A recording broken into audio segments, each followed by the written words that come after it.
We have the honor now, or I have the honor now to introduce Mike Blumenthal from the United States. We got to know 2016, I think this was the first center where you have been. This was in Budapest. There was another one in Valencia, and the third center where Mike is our guest. And I can tell you from the two experiences that we had already, we always take home something really useful and something new. And so just for let you know, so Mike is very engaged with all local marketing activities. He has been running Get 5 Stars, Gather Up, which you have been sold to another company. You found Local U, which you also sold. And you now teamed up with David Mim and Greg Sterling in Near Media, where we're going to see a lot of things. And it still keeps his old blog, blumenthals.com, right? So please welcome Mike Blumenthal from the States.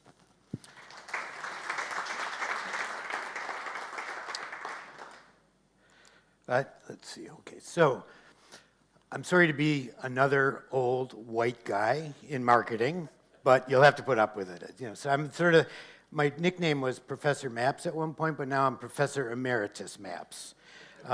Although some people refer to me as a curmudgeon, because I tend to express my opinion about various things. So today I want to discuss with you the idea of semantic photography. Google in 2015 opened up Google Photos, and since then they've had 4 trillion photos uploaded. They get 28 billion photos and videos a week. What a training set, right? Many of these are labeled, they're tagged, and that doesn't even count the number of photos they got from the web, the number of photos they get from Google My Business, and all the other things. So they have a bigger library of photos than anybody in the world, and they're using this to develop very sophisticated AI around photographic recognition. So the problem is that this intersection of technology, AI, marketing, and photography has no language, so I invented a phrase, semantic photography, to refer to the idea that photographs need to speak to the objects and services that people are buying, and ultimately that these photographs have to be understood by both the consumer as an emotive event as well as by the machine, by Google. And also, it's a good phrase that you can take back to your bosses and it will be impressive. They won't know what it means either because this is the first time I've used it. So it's a new phrase, but I want to sort of see if I can initiate it in the industry. So we've known for years that images have huge impact on humans versus text. There's some research from University of Southern California at Davis where they showed people positive images of faces, positive images of scenes. They showed other people negative images of faces, negative images of scenes. They showed people text. And then afterwards, they debriefed people in a room with refreshments. And the people who saw positive images and positive faces consumed roughly 15% more lemonade than the ones who had seen negative stuff. So we know this as an intuitive thing, but it's scientifically now sort of being explored in greater depth. So here's what I want to talk about today, is just sort of how is Google using images in search and how do you optimize for that? How do you deal with Google's moderation of images, which is an AI-first project for them, which AI first in Google's language means for you no support, no service. Images for the win case studies, where I can demonstrate, I've done some research on the impact of images in local, and then how to move forward at scale for large organizations like yourself. So this is a screenshot of a single business location, 2 weeks, with one image that was uploaded. It could have been from a consumer or from a professional, but you can see how much churn there is. Google is constantly testing these images, shifting them out place to place in order in the local, for the local business to understand which images people respond best to. So the bottom line for this slide is that every image you put at Google needs to be a good image because you never know what they're going to do in terms of shifting your images in and out. But more interesting to me is that Google is now matching photos with searcher intent. So this is an example of a long-term client I've had. If you search for engagement rings in Williamsville, Barbara Oliver, the one at the bottom, it shows a picture of an engagement ring. If you search for pearl earrings in Williamsville, you see a picture of pearl earrings. It's the same local My Business images. Google is sifting through them and showing the image that matches the intent of the searcher. So, and this isn't just in the pack. They're developing all new sort of search units. This is Find Places, which is common in the United States. It's almost a Pinterest-like interface with just the image, the business name, and a star rating, no other information. It's a new search unit that Google is put below the pack. But also, in this case, in their business profile, because Barbara's been uploading these various images of jewelry over time, none of them are labeled, none of them are categorized in the Google Business profile.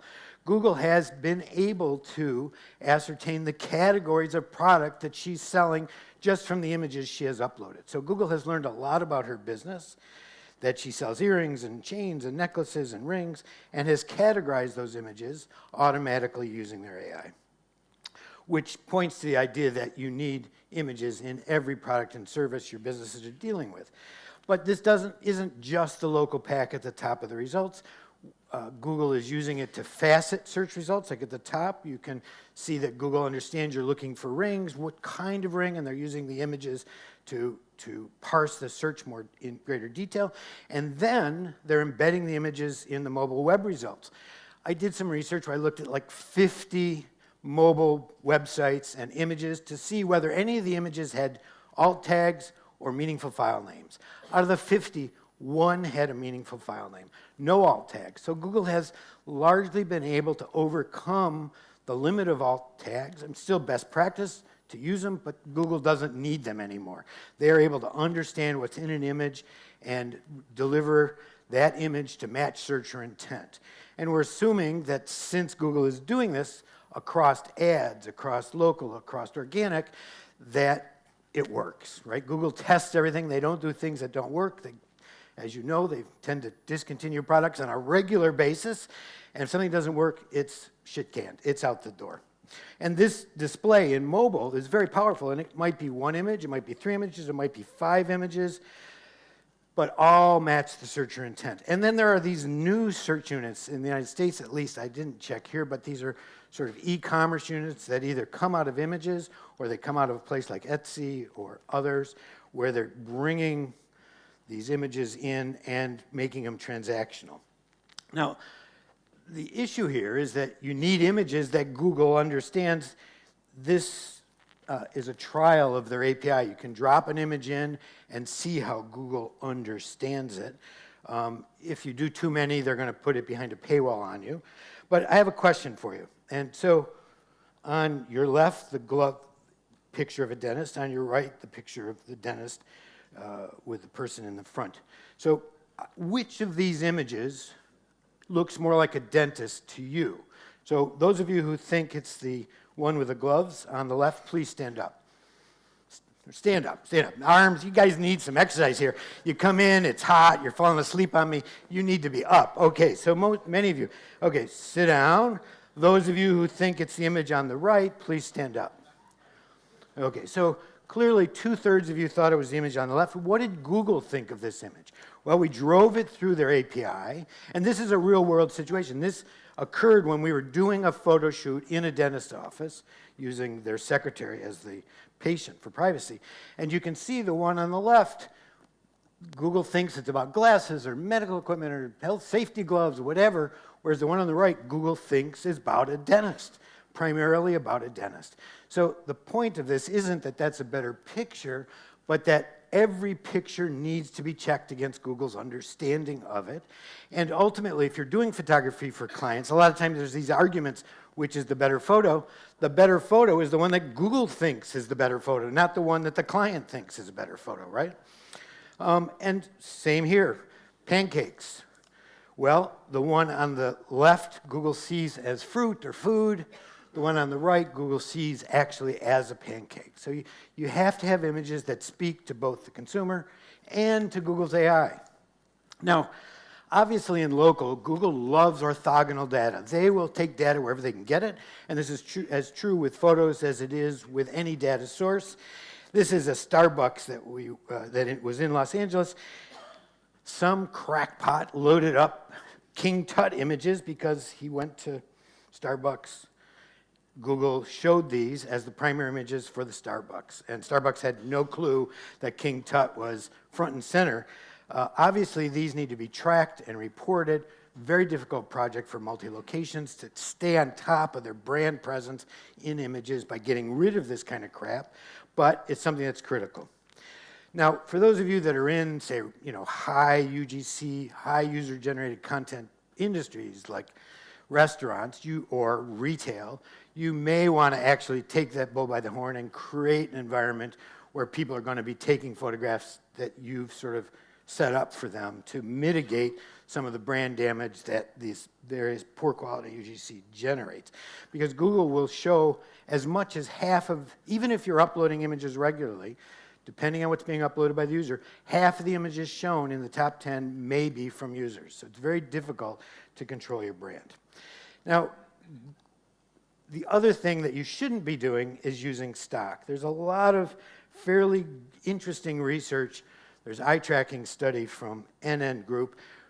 They tracked humans looking at rows of images, and when people got to the stock image, their eyeballs went over to the right and then came back and continued down the page.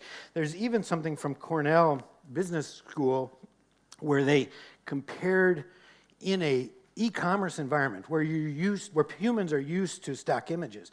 They compared poor quality images to stock images to high quality images, and even there was an advantage to high quality original images over stock images, which is someplace where people expect to find stock images. Now, the problem with stock photography is severalfold, although this example is interesting from a search point of view because they labeled each image and Google captured that label, brought it into the search image. So that's valuable. And also note that they brought 5 images in from the website. So it is possible to design a website that literally will drive results like that. But one of the bigger problem with stock photography is this. So I dropped this image back into Google reverse search. Turns out that one of the images is on a porn site, Saddle Girls or whatever, I don't know. Anyways, this is like, what business wants to be associated with that? Okay, so that's a negative part of this, but a positive part is that custom images convert better. So this was a test by Joy Hawkins, renowned local SEO in the United States, where they tested in Google Posts, and they got 4 times the conversions of stock photography using custom images. And to me, that's the issue. So some ideas just sort of how images are being shown by Google. Google has now started moderating images coming into Google My Business Profile using AI. And this is what they call AI first. It's AI first moderation. Like I said, this means no people are involved. And when an image gets rejected, there's no recourse. There's no reasons given. It just is stamped with a rejection button, and you as a business have to figure it out. So I went to Dolly, and I designed this image that showed storm clouds and lightning. This is an AI-generated image, on the moderation front to just reinforce the idea that Google is making decisions that I think are really problematic from a workflow perspective, both for agencies and small businesses. But there's a lot of images they don't want. So it's test time. Google is moderating these images using AI. Which image is rejected by Google? It could be both, could be one, could be the other. So you're saying that's rejected, and this one is accepted. Other thoughts? Both of them? Or, no, the opposite. You're saying this was rejected and this was accepted. So, the answer, both were rejected. All right, so now, how about this one? A car accident and a gym. Right? Now, this is for a lawyer in Southern California where everybody wears shorts, right? So, again, both of these were rejected. A model with modest dress by today's standards, and water polo, both rejected. Okay, this one, final test quiz here. Thumbs up by a plumber, and a podcast by 3 old farts that are even older than me. Both rejected. All of these were rejected by Google's algorithm, either for being, in this case, too racy. This is really racy. This is like the ugliest blouse I've ever seen. It's not racy. This is like, Or in this case, not just racy, but adult material.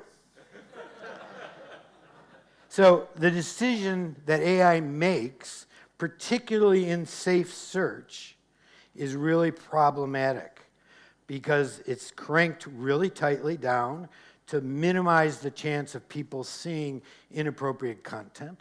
But in that, they can reject it for being a spoof, for being too medically driven, for violence, all these reasons, and they get rejected out of hand with no recourse. So these people said to me, how are we supposed to fix this? How would we even know that it was rejected because this image was on the right is too racy? I was like, it's hard. Like here you say, okay, maybe the skin is driving the decision, but what would drive the decision there? And that's one of the points here is that we don't really know. We can sort of guess the logic of AI, but we don't really know how it makes decisions. So this has social implications. They talked yesterday about transparency, but this came into the Google forums. A newspaper in Oklahoma City published a political cartoon after a recent Supreme Court decision making fun of the Supreme Court. They're trying to reverse evolution. This image was rejected as too racy. This happened last month. A father had a child who had some swelling around the genitals, took a picture of it, shared it with his wife. His wife texted it on his Google account to the doctor. Google sent the police after this guy, literally. And not just, okay, so the police said, yeah, there's no problem here, but Google canceled his account, his Gmail, his appointments, everything, and he can't get it back. Now, so the point of this is that the inevitable outcome of an unregulated AI-first approach to this is not healthy for anybody, but it's part of the workflow that you're going to have to deal with if you get into images for your customers. So just a couple of tips here on dealing with these issues if you run into them in doing support for Google Business Profiles.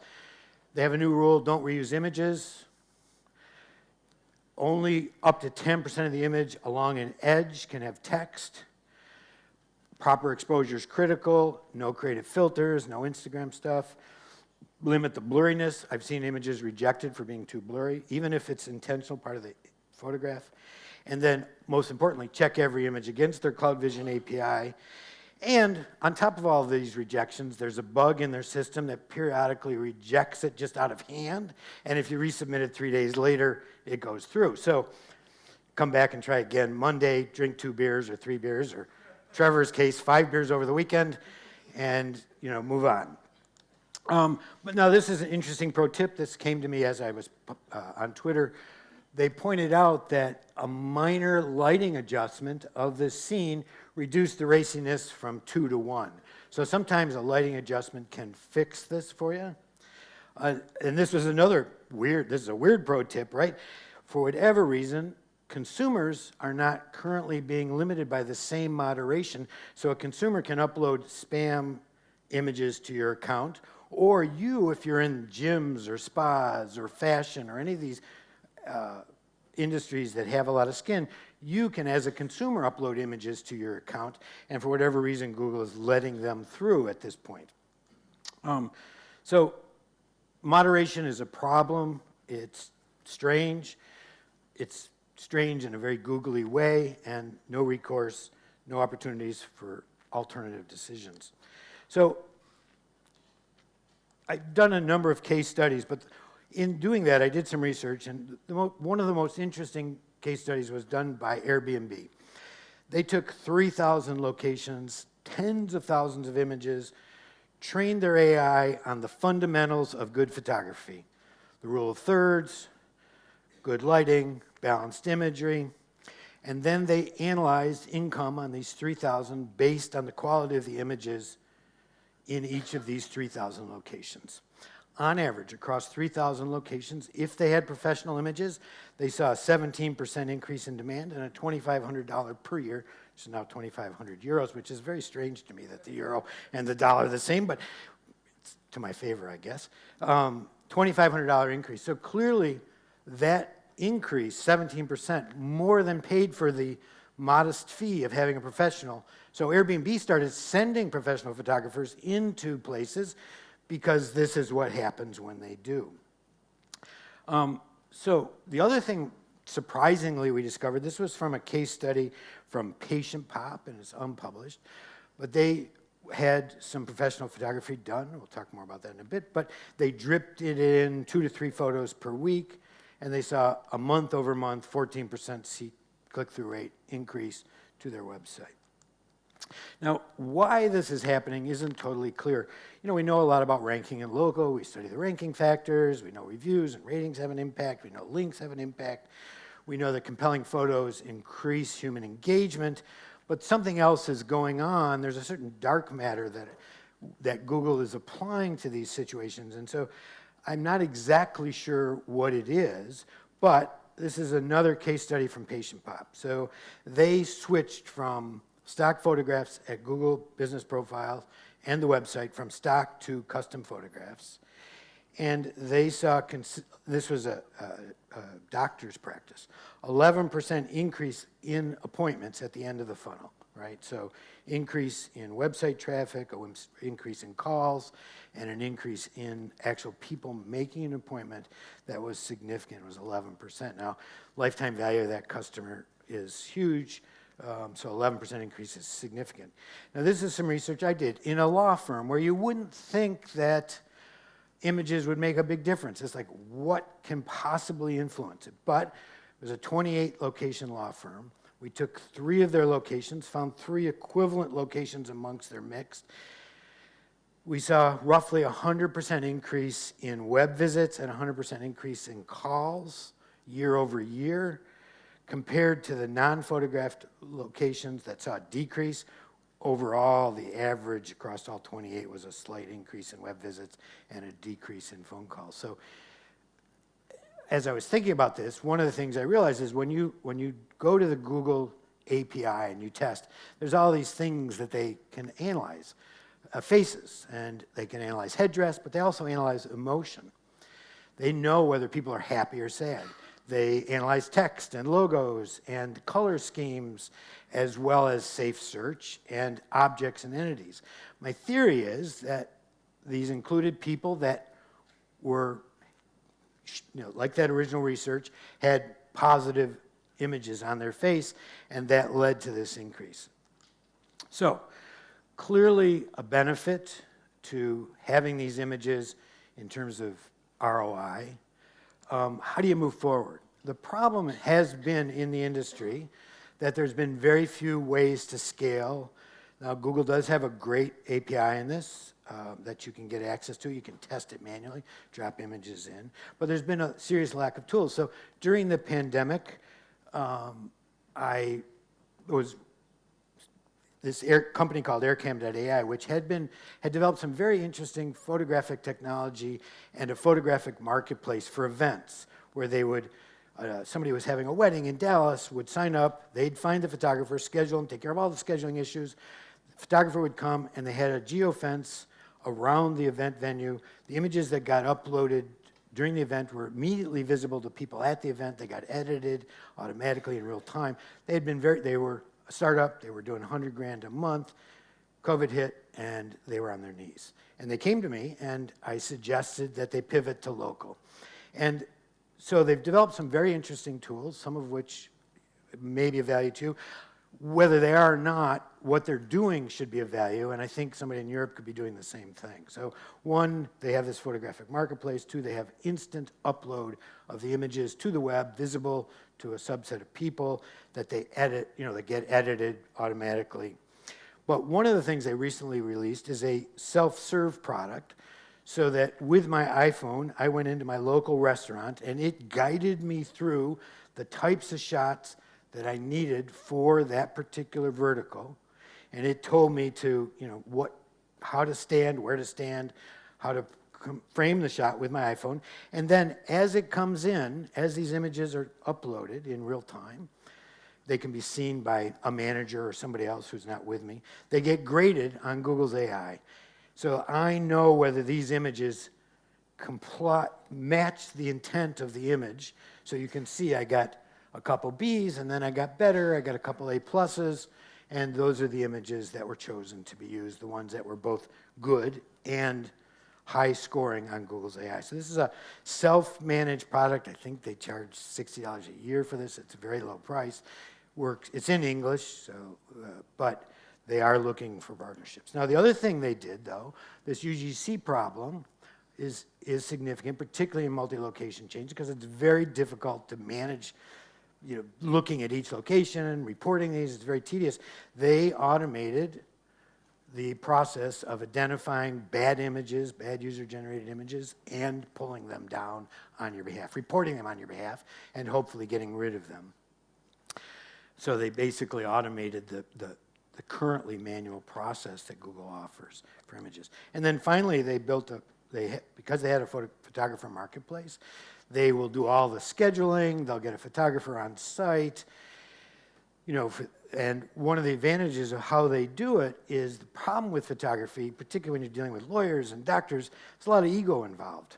And so there's a lot of churn. The photographer would go in, they'd take a picture, they'd leave, they'd then show the picture, the doctor would be unhappy because, of course, doctors are always unhappy.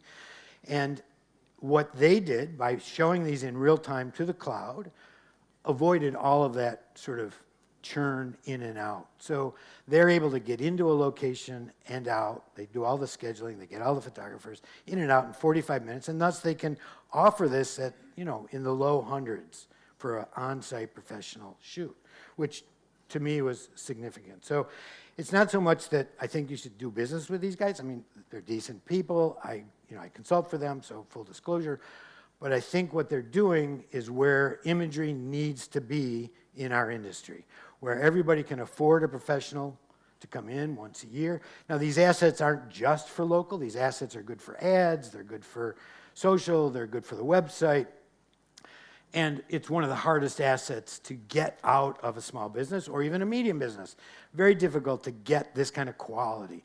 And at the pricing they charge, $60 a year for self-service with the removal. I think it's at scale, it's down in $120 range, $110, I don't know.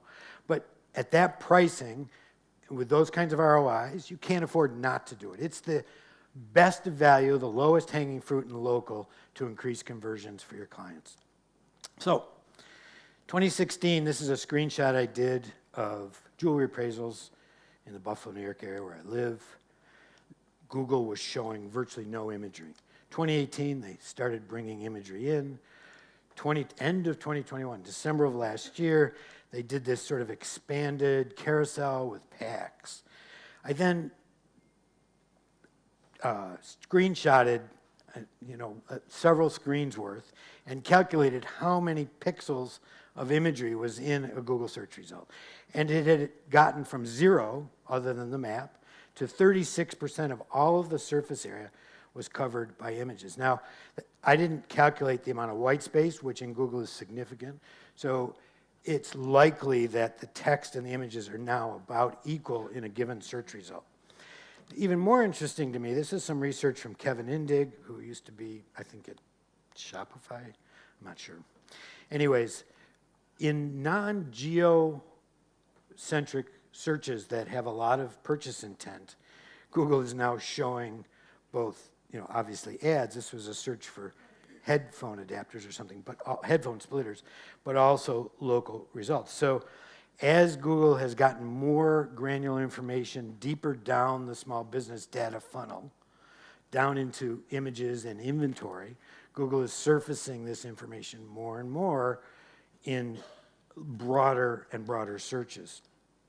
So Marketing Live 2022, this is a quote from Google where they stated that they're transforming the SERP into an endless stream of visual ideas. So I did a video of this just to give you a sense. This is lunch in New York City or breakfast in New York City.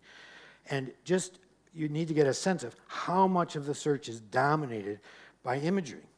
There's both and then by alternative search units like find places, big images, little images, graphic images, mostly real images of food, of breakfast, of eggs. But Google's Order, which I think somebody talked about yesterday afternoon, their new order feature built right in with carousel, with images, 1 to 3 images taken from the website embedded in here. On and on and on through this. This is scrolled through the search results, but the most interesting is coming up here in a second. You'll have to bear with me. I don't have any jokes for this, but was this one. It was Breakfast in New York from TikTok. And it's this animated sort of TikTok-y thing. So you can see that Google is also, bringing in TikTok to their search engine. So Google is doubling down on imagery in local search, new search units. This is that find places through photos. When you click through and view all, you're taken to this sort of very sparse image, business name, and ratings. That's it. You click through, you get to their profile. Obviously, doubling down on AI-driven search, where you can now drop an image in and add text to it to enhance that for both local and shopping. So Google is committed to images. We know that images work. I think it's probably the highest return that you could deliver to a client right now, beyond all the other stuff. So as I was putting this talk together, I realized that 10 years ago, I was talking, and Local U, where we ran this digital training, we were talking about creating copy that both Google and users loved. And I saw an article from SEO Clarity, a leading SEO from the United States, 2019, right? So I actually been creating copy, well, actually, probably for 20-some years. My original stuff was only Google loved it, I think. But so this is 10, 15 years after this is a relevant concept, they're still writing about it. So it would be a tragedy if in 2029, one of you writes this article, create images that both Google and users love. You should be doing this now. This isn't something that should wait. It isn't something that you should defer. It is something that I think users need, businesses need, and I think agencies need. So if you're interested in this topic, if you subscribe at Near Media, you will get a free ebook on images. So that's, and now, how do we do in time? We're open to questions.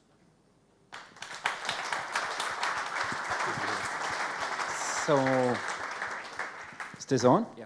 So thanks a lot, Mike. A lot of great information. Do we have questions with regarding to what we heard about images and what you should do?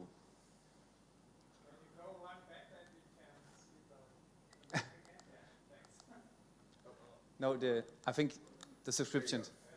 So it converts, Mike. The CTA, yeah. It's not my strong point. It's not, So apart from the subscription, Patrick. So Google is encouraging us to use more video as well. Do the same logic apply there, or is that sort of a different world? Well, Google's AI applies there equally well. They're clearly doing sophisticated things. But right now, their video search engine is YouTube. They're not really integrating video into local that much. While it is possible to upload videos into local, Google is not highlighting them, which means that they don't think it's important yet. Now, I think at some point it will be, and I think you have to have the same concerns about video that you have about still imagery, that it has to satisfy both the human and the algo. But right now, that's primarily a YouTube exercise, and then perhaps that coming into search, but it's not a local exercise. More question?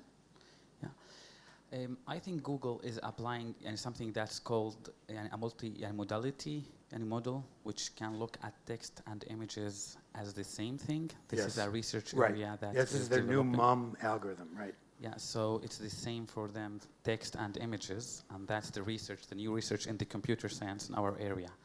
And in my question here, you said we should look at what Google loves and what user loves as well. But Google is always changing their model. They will change it maybe every month or two, because it's not perfect. You've shown here why it's not. We disagree with Google. There are many conflicts between users and Google. And I think the way that they are telling people to check the images and then add them should be something that's in a dynamic. So what do you suggest at the current state? Should we go with what Google loves, or should we do what we think is the right image? Because Google will improve. Right. Firstly, I think you should take, for every business, you should have photographs, multiple photographs of every product and service they provide, multiple photographs of the front and the ambiance and the inside. The images should then, satisfy your photographer, but they should there's no reason that a good image can't satisfy both. And so my sense is that you want, the ideal image is one that's great for you, great for the photographer, and great for Google. And I don't think it's that hard. Their API is inexpensive. You can drive all the images against it and get a result back that it's satisfactory or not. With that self-serve product, I, on an iPhone, was told instantly that Google recognized it. I looked at the images, and there was some validity to it, and I was fine to be guided that that image was the best one. So I took images I liked, checked them against Google, and I don't see any reason not to do that anymore. It's like, why satisfy one beast when you can satisfy two beasts? Any more questions? So one last question maybe. Oh, there's one. Trevor. In the UAE, we have this thing where a lot of the Google Knowledge Panels get spammed with very racy images. Am I understanding now that with this AI, there's going to be a fast track to have them removed? Ideally, but as I pointed out, they're yet to apply it to user images. So we assume that's coming. That's right. This is user images, local guide stuff that's being uploaded. We think it's coming, but it hasn't happened yet. So right now it's just businesses that are under these by owner constraints. photos, right? Right.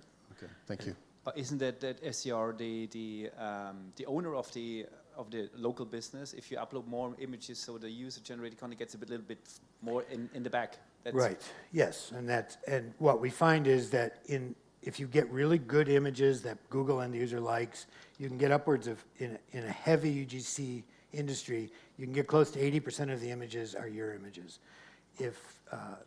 But in a lot of times, it depends on what users are doing, but you can get up to 80%. Okay.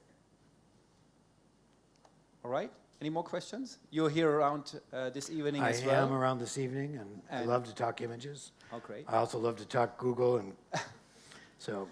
All right. So let's give a round of applause.